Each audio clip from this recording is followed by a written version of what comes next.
Hello friends, आज हम discuss करेंगे विलियम शेक्सपियर के बारे में कुछ important points. Shakespeare headed to London sometimes in 1586 between 1586 to 1592। उन्होंने कुछ समय बिताया अपना 1586 से 92 के बीच का लंदन में। He began a successful career in London and as an actor writer and in 1594 he joined as an acting troupe called the Lord Chamberlain's man. उन्होंने अपना काफ़ी समय लंदन में बिताया एक सक्सेसफुल एक्टर राइटर के रूप में, और उसके बाद उन्होंने एक एक्टिंग ट्राउप को ज्वाइन किया, Lord Chamberlain's man. In 1603 the group was renamed the King's man after King James first. King James first के नाम पर उसका नाम रखा गया किंग्स मैन, जो कि 1603 में रखा गया। By 1596 Shakespeare was much successful as a playwright and his family was finally granted a coat of arms. उनको ये नेम दिया गया coat of arms,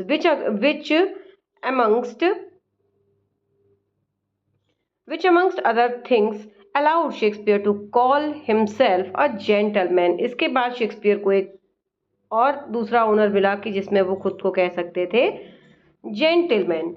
Shakespeare's fortunes were also improving during this time.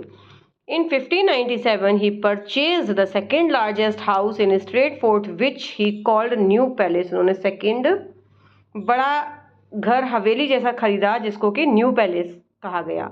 And began buying up land around Stratford, और उन्होंने Stratford के आसपास अपनी property खरीदनी शुरू कर दी। 1 year later Shakespeare become 10% owner of the new purpose built theatre in London. वो 10% के ओनर हो गए थे द फेमस ग्लोब थिएटर में, where so many of his play would later be performed. The Globe Theatre was built on the south bank of the river Thames. ये पूछ लिया जाता है कि जो ग्लोब थिएटर था वो कहाँ पे बना था?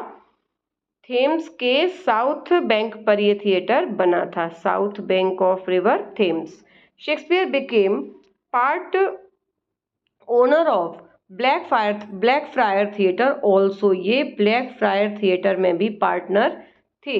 ही had several patrons, one of them was handsome gallant earl of Southampton Henry Wriothesley, to whom many of his sonnets and poems are addressed। ये इनके पैट्रन थे, फ्रेंड थे, अर्ल ऑफ सदम्पटन, जिनको के हेनरी वर्ड्सले भी कहते हैं, जिनको इन्होंने बहुत सारे सोनेट्स और पोएम्स डेडिकेट की हैं।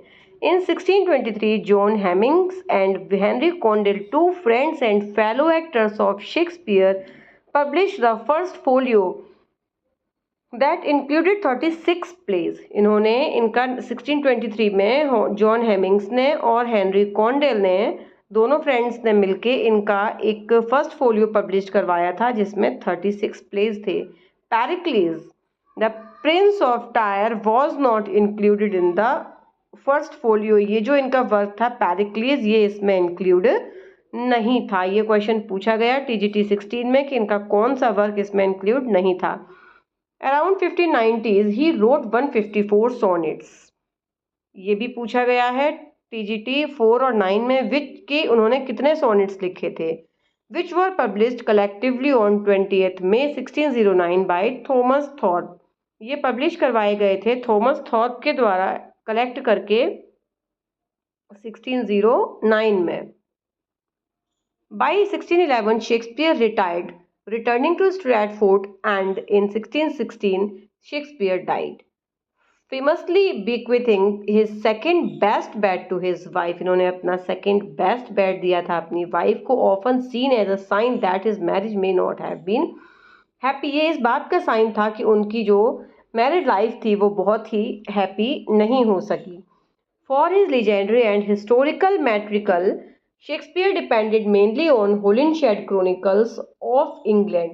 जो शेक्सपियर्स के वर्क थे, हिस्टोरिकल वर्क्स, मेनली किस पर डिपेंड थे? Holinshed chronicle of England, Scotland and Ireland.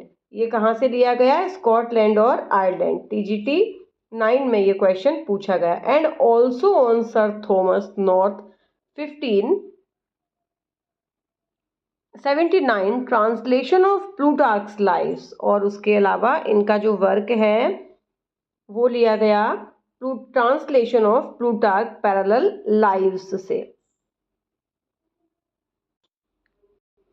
Love स्लेवर Lost is a Midsummer Night's Dream, The Merry Wives of Windsor and The Tempest are Shakespeare's original plots। ये इनके original works थे।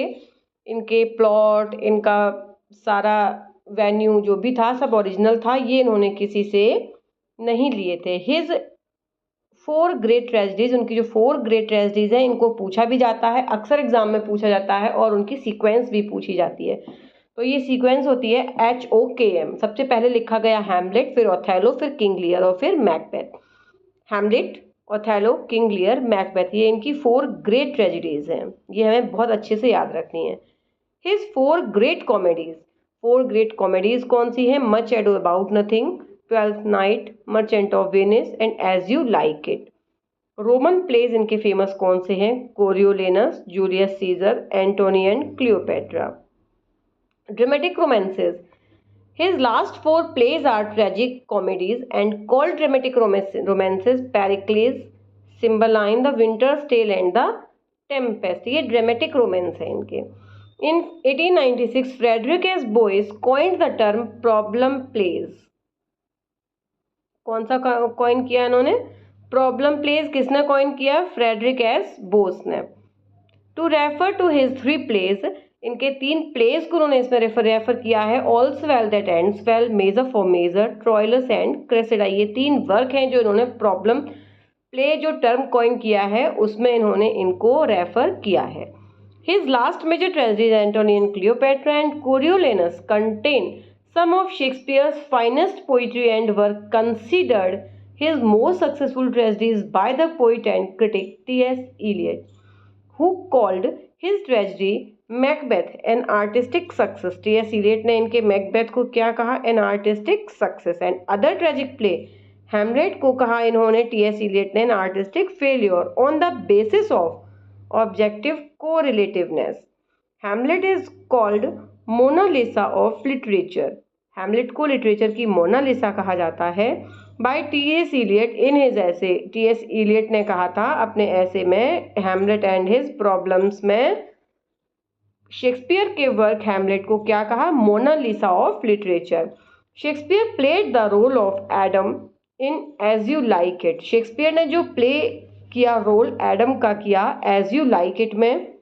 Ghost का किया Hamlet के father के ghost का किया हैमलेट में। The coarse in Henry 5th में किया कोरस का रोल प्ले।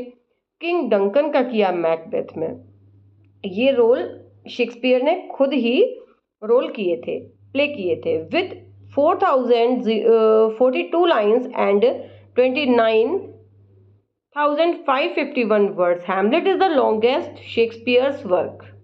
जो हैमलेट है वो ये इतनी लाइंस और इतने वर्ड्स के साथ शेक्सपियर का सबसे बड़ा वर्क है।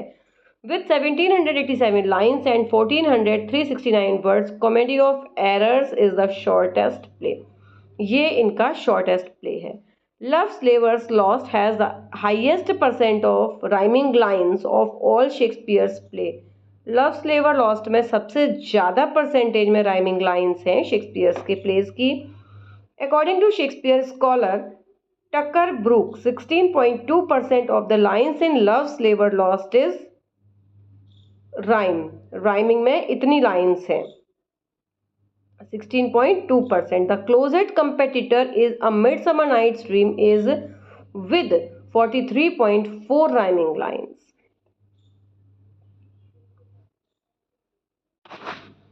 William J. Long has divided his literary career in 4 periods। William W. J. Long ने इनके literary career को 4 periods में divide किया है। A period of early experimentation, a period of rapid growth and development, a period of gloom and depression, a period of restored serenity of calm after storm। In the late 19th century, Edward Dowden classified in his book Shakespeare, His Mind and Art 1875 Shakespeare's literary career into 4 periods। Edward Dowden ने अपनी book Shakespeare his mind and art में 1875 में इनको 4 periods में इनकी period को divide किया है। in the workshop, in the word, out of depth, on the height. The following chronology of Shakespeare's play is based on the Oxford Companion to Shakespeare by Michael Dobson. इनकी famous comedies कौन सी हैं उनको हम देखते हैं। ये two gentleman of Verona इन्होंने लिखी 1590 to 91। टैमिंग ऑफ श्रीव इन्होंने लिखी 1590 to 91। 1594 में इन्होंने लिखी द कॉमेडी ऑफ एरर्स, इसका एज पूछा गया था TGT 4 में। 1594 to 95 लव स्लेवर लॉस्ट। 1595 में अ मिडसमर नाइट्स ड्रीम, ये पूछा गया TGT 10 में। 1596 the Merchant of Venice. 1597 to 98 the Merry Wives of Windsor. 1598 Much Ado About Nothing TGT 10। 1599 to 1600 As You Like It. 1601 Twelfth Night और व्हाट यू विल, इसके ये दो टाइटल हैं, ये TGT 16 में पूछा गया। 1603 Measure for Measure. 1604 to 5 All's Well That Ends Well. 1609 Winter's Tale. 1611 the Tempest, ये भी पूछा गया TGT 16 में। इसके साथ ही हिस्ट्री प्लेज है इनके। हेनरी 6 पार्ट 2 TGT 16 में पूछा गया, ये आया 1591 में। हेनरी 6 पार्ट 3 ये भी आया 1591 में। Henry 6 part 1 1592। 1592 to 93 में आया ट्रेजेडी ऑफ रिचार्ड थर्ड। 1595 में आया the tragedy of king Richard second. 1596 में आया the life and the death of king John. 1596 में आया और 97 में आया किंग हेनरी 4 पार्ट 1, ये भी TGT 10 और 16 में पूछा गया। 1597 to 98 में आया हेनरी 4 पार्ट 2। 1598 में और 99 में आया the life of Henry the fifth. 1613 में आया हेनरी 8 और ऑल इज ट्रू, ये भी पूछा गया TGT 16 में। इसके बाद हम इनकी कुछ फेमस ट्रेजेडीज को देखते हैं। 1592 to 93 में लिखी गई द ट्रेजेडी ऑफ टिटस एंड्रोनिकस। 1595 में the tragedy of Romeo and Juliet. 1599 में the tragedy of Julius Caesar. 16 to 1601 में the tragedy of Hamlet Prince of Denmark, ये पूछा गया TGT 16 में। 1602 में लिखा गया the history of Troilus and Cressida. 1603 और 4 में the tragedy of Othello the Moor of Venice. 1605 में ट्रेजेडी ऑफ किंग लियर। 1605 में एक और लिखा गया the life of Timon of Athens. 1606 में द ट्रेजेडी ऑफ मैकबेथ। 1606 में the tragedy of Antony and Cleopatra. 1607 में Pericles prince of Tyre only partly by Shakespeare, ये शेक्सपियर के द्वारा लिखा गया। 1608 में लिखा गया द ट्रेजेडी ऑफ कोरियोलेनस। 1610 में लिखा गया द ट्रेजेडी ऑफ सिम्बलाइन। 16 ये TGT 16 में पूछा गया। 1613 to 14 में लिखा गया टू नोबल किन्समैन को थर्ड बाय जॉन फ्लेचर, ये जॉन फ्लेचर के कोलैबोरेशन से लिखा गया था। कुछ इनकी इंपॉर्टेंट पोइट्रीज हैं। 1593 Venus and Adonis. 1594 the rape of Lucrece. 1599 sonnets of sundry notes of music. 1599 the passionate pilgrims. 1601 the Phoenix and the Turtle. 1609 a lover's complaint. 1609 the sonnet publish हुए थे इसमें। 1612 फ्यूनरल एलेजी बाय WS। ऐसे हमने आज बहुत ही important चीज़ें William Shakespeare के बारे में डिस्कस की और ऐसे ही छोटे छोटे वीडियोस के साथ इंपॉर्टेंट चीज़ों को देखने के लिए चैनल पर लगातार बने रहें और चैनल को लाइक शेयर और सब्सक्राइब करें। Okay, thank you.